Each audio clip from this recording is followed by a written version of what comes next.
କେବେ କେବେ ଭାବେ ଗୋଟିଏ ସ୍ୱପ୍ନ ପଛରେ ଦୌଡ଼ିବା ମାନେ କେବଳ ପଢ଼ିବା ନୁହେଁ, ପ୍ରତିଦିନ ନିଜକୁ ଟିକେ ଟିକେ ବଦଳାଇବା, କିଛି ଜିନିଷ ଛାଡ଼ିବା, କିଛି ଜିନିଷକୁ ପ୍ରାୟୋରିଟି ଦେବା। ଆଉ ସବୁଠାରୁ ବଡ଼ କଥା ହେଲା ମନେ ନଥିଲେ ବି ନିଜକୁ ପୁଣି ଥରେ ବସାଇବା। ମୋ ଟାର୍ଗେଟ୍ ହେଉଛି ଓଡ଼ିଶା ପୋଲିସ SI।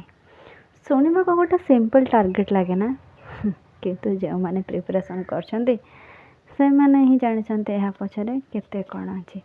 ସିଲାବସ୍ ଅଛି, ଘଣ୍ଟା ଘଣ୍ଟା ପଢ଼ା ଅଛି, ମକ୍ ଟେଷ୍ଟ ଅଛି, ରିଭିଜନ୍ ଅଛି, ଆଉ ସବୁଠାରୁ ବଡ଼ ନିଜ ଉପରେ ଡାଉଟ୍ ଆସିଲେ ବି ଆଗକୁ ବଢ଼ିବାର ଚେଷ୍ଟା ଅଛି।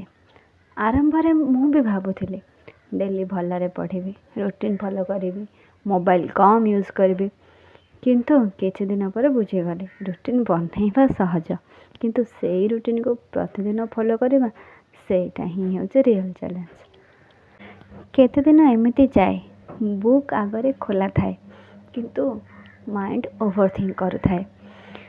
କେତେବେଳେ ଫୋନ୍ ଧରିଲି 2 ମିନିଟ୍ ପାଇଁ, ଆଉ ସେଇ 2 ମିନିଟ୍ଟା କେତେବେଳେ 1 ଘଣ୍ଟା ହୋଇଯାଏ ଜଣା ବି ପଡ଼େନି।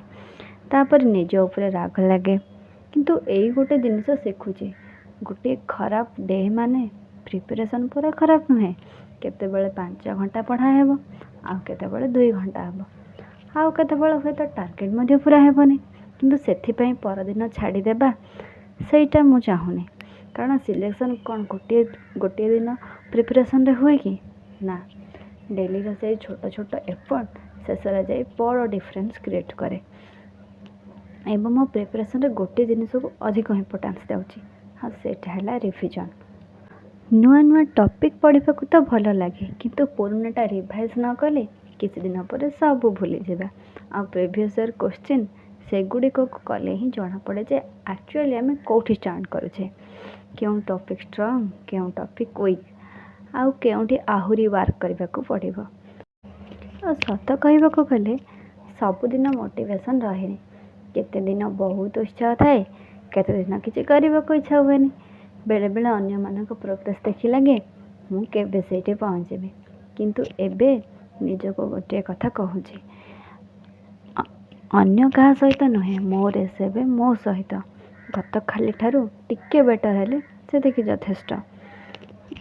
ଓଡ଼ିଶା ପୋଲିସ ମୋ ପାଇଁ କେବଳ ଗୋଟେ ଗଭର୍ଣ୍ଣମେଣ୍ଟ ଜବ୍ ନୁହେଁ, ହଁ ଦରକାର, ଷ୍ଟାବିଲିଟି ଦରକାର, ଜବ୍ ମଧ୍ୟ ଦରକାର, ପେରେଣ୍ଟସ୍କୁ ପ୍ରାଉଡ଼୍ କରାଇବାର ମଧ୍ୟ ଅଛି, କିନ୍ତୁ ତା ସହିତ ଗୋଟେ ଦିନ ନିଜର ପରିଶ୍ରମର ଫଳକୁ ନିଜ ଆଖି ଆଗରେ ଦେଖିବାର ଇଚ୍ଛା ଅଛି।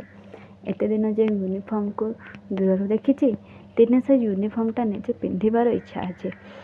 ଆଉ ସେଦିନ ପାଇଁ ଏବେ ମୋ କାମ କେବଳ ଗୋଟେ, ସେଇଟା ହେଲା ପଢ଼ିବା। ଭୁଲ ହେଲେ ପୁଣି ପଢ଼ିବା, ମାର୍କ କମ୍ ଆସିଲେ ପୁଣି ପ୍ରାକ୍ଟିସ୍ କରିବା, ମନ ଭାଙ୍ଗିଲେ ଟିକେ ରେଷ୍ଟ ନେବା, କିନ୍ତୁ ଛାଡ଼ିଦେବା ନାହିଁ।